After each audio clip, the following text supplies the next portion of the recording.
I'll be truthful. Yeah, you have to be truthful. This is YouTube.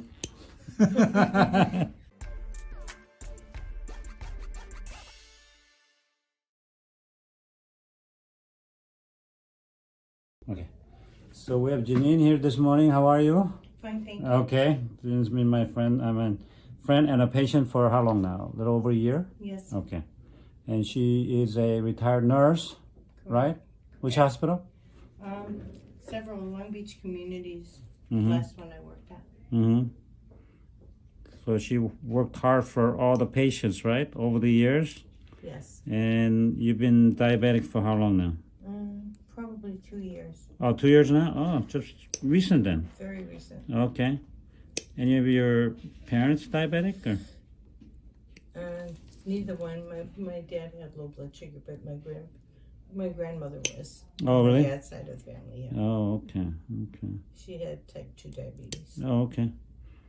So, how are you managing your diabetes these days? Lactose and metformin. Metformin? Okay. And then you told me you recently changed your diabetic doctor, right? Yes. Now it's Dr. Jennifer Shea. Dr. Shea, yes. Very good doctor, yes. I know Dr. Shea. She's wonderful. Yeah, good. So, how about your diet? How's your diet coming along? You have a special diet? On and off. I'll be truthful. Yeah, you have to be truthful. This is YouTube. So tell me what you eat in the morning. Usually it's a half a banana with my pills. Uh-huh. And sometimes I'll have a bowl of cereal. Sometimes I don't. Uh-huh. Just depends what's going on and how fast I have to get out of the house. Oh, really? You still busy running around or what? Well, you have doctor's appointments and different things like that. Dental, vision, all that stuff. Yeah. That's what the retirement is all about, right? Oh, I didn't know that. No, I don't know that either, but that's what they tell me. So. See, when you're feeling good, you don't think about those things as much. Right. You go to the hospital, you put your 12 hours in and take care of the patients the right way. Right. So you've been working. How many years did you work as a nurse? 50 years this year. Really, 50 years? Wow. I graduated in 1969. 1969. Wow. From a 3-year diploma school. Wow. It was run by the nuns, so they were very strict. Really? Uh-huh. Oh, yeah. Mother Superior, she would make her rounds. They had the sisters manning the hospital, and you could hear a pin drop. Really? At night, you better not be making noise and having parties because they were going to take care of that. Wow. It was like a boarding school. Oh, it was a boarding school. Oh, it was a boarding school? First 3 years. Oh, is that right? Where was this at? New Hampshire. Oh. Manchester, New Hampshire. 45 minutes from Boston. Oh, okay. Most of the schools were run like that. Oh, it was pretty much all dorm and boarding schools, huh? Mm-hmm.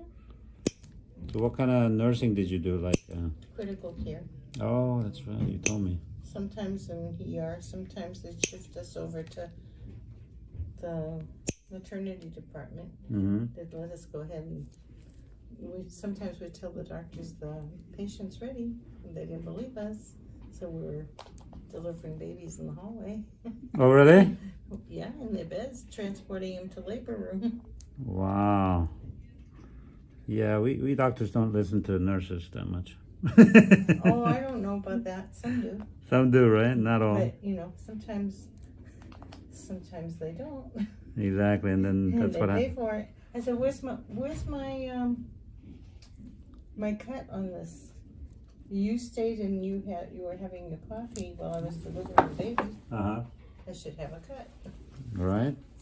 I didn't see the cut, but I No. should have. They took all of it, right? Mm-hmm. A little bit ingrown right here, so we're just cleaning out the corner a little bit. Okay, and how'd you get into critical care? What you like the? That was a total accident. Oh, really? Yeah. I was at nursing school, and when I did my routine through critical care, Mm-hmm. they told the supervisor told my instructor that they wanted to put me on the list for when I graduated. They wanted to have me in critical care. Oh, really? So you must have a really calm demeanor about you, which I kind of see when I see you every time you come, right? Mm-hmm. Not only you're nice and pleasant, but you're kind of calm. So, you know, in a critical care, you don't want somebody all crazy like I am. You need somebody more calm, right? You're supposed to have somebody more calm. It doesn't mean we are inside. Really? Well, at least you show outside. That's okay, you know. So going back to your diabetes, so what other activities are you doing? Are you pretty active, doing things, or what? What is your? I'm jumping around all over the place. I know you're busy. I see your busy body, but do you do any exercise like walking or? I used to walk 5 miles a day, then it dropped down to 3, and then Dr. Spencer said, "You're bone on your knee, so oh really? You're not showing it yet, but don't go walking 5 miles a day anymore." Or 3. He says, just do your normal routine. Really? Well, yeah. So is that what you do? Mm-hmm, okay. I do. How about some like bicycling or something? No, I wouldn't do very well on the bicycle. Really? No, the stationary one. Do you have one? I don't have one. No. Yeah, I think so. That's a really good point. It's true that yeah. I could go to the gym and just. Yeah, you can go to the gym. Do you belong to a membership? I have one. Do you, Yes, you see the? 24-hour fitness. Oh, you do. Okay. There's a callus with a little cracked skin here, which we're going to clean out this whole area. Yeah. So if you have bone and bone on your knees and you still need to be active, being diabetic, it's very important that you stay active. Is to get on a bicycle, stationary bike. If you can't ride the bike outside, then I recommend everybody to really increase your exercise minimum, like at least 4 or 5 times a week. Nothing too strenuous, but you need to push yourself a little bit. Is it kind of like the pedal thing? Yeah. If you're sitting down and doing the pedal thing, that's okay? Yes, absolutely. Because you're sitting down, actually it helps your knee because it's moving it and lubricating, right? And then you need to build your muscle. When you're diabetic, it's paramount that you build muscles around all over the body, because that's where you retain your sugar. So your sugar won't be fluctuating as much if you have muscles in your body. So it's very important. As you all know, we're losing about 10 ounces of muscle mass at the age of 40. So we're losing a lot of muscle mass if you just don't do anything. So I highly recommend fight against it by doing a lot of activities, especially like weight training. I recommend resistant or weight training for all the diabetics, which is what I do. At least 3 times a week, I'm lifting heavy weights to build muscles, which will help your sugar control. So it's very important for diabetics to be exercising. But I do recommend bike almost like every day. You can do 30 minutes or start slow though. Start with maybe 15, 20 minutes every day and then increase up to half an hour to even an hour. Then you'll be really back in shape again, like your old nursing days. Well, that's good. Okay. I have So- to teach my grandkids. They have those pedal things. Oh, they do. Okay. Okay. So I have to tell them if I see they're not using it, I'm going to swipe one and bring them home. Yeah, they're quite inexpensive. And if you belong to a gym, just go to a, like a stationary bike, which is fine. And while you're at it, you can do some weightlifting. We'll use dumbbells, use a lot of resistance, and then do the exercise as well. So eating is very important. Obviously, diet is very important for diabetics, but also doing resistance training or any kind of exercise is very important, especially after your meals. After your meals, I know people sit around and have dessert, but instead just get up and start walking with your people that you ate with, or other people who can walk with you. Just go out and get some fresh air and walk, and really use big muscles like your leg muscles to really improve your sugar level after your meals as well. So here was a little callus that we cleaned out. Now we're gonna grind out the nails for her. How about your lunch? What do you like for your lunch? sometimes some soup and half a sandwich Mm-hmm. or a salad with some cottage cheese Mm-hmm. and fruit or vegetables. Okay. Yeah. So there are two things that you just told me that you need to really watch out. Our sandwiches are fine, but you need to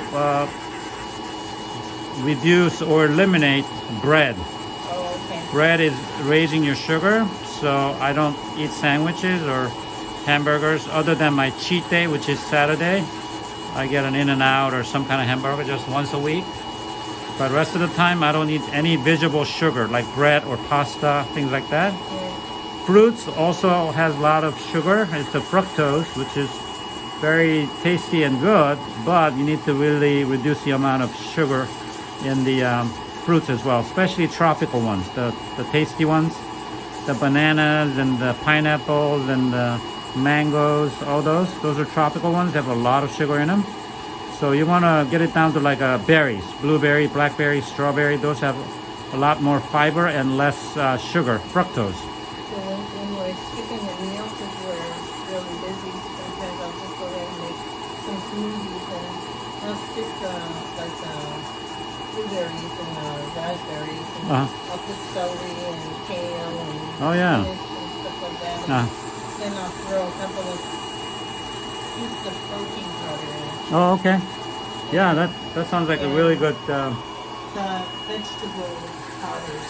Uh-huh. You know, the ones that have like vegetable and fruit in it. Uh-huh. Like that. Yeah, those are good. Yeah, just restrict to the berries. Yeah. If you want a little bit better tasting smoothie, that sounds like a real good. I don't throw the sugar in there. Right, I right. just put water in it. Okay, yeah, very good. Yeah, that sounds like a good smoothie. So how about for your dinner? Sometimes it's chicken, sometimes it's fish, sometimes it's beef, sometimes it's pork or just because. Yeah. And we try to stick to like 3 ounces Oh, okay. of protein and like a couple of vegetables in there. Yeah. Okay.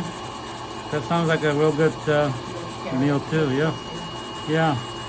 I mean, carrots has a lot of sugar too, so yeah. I mean, you can have carrots, but just limit it. Don't eat too much of that. So it's good, and I usually recommend people to have a cheat day.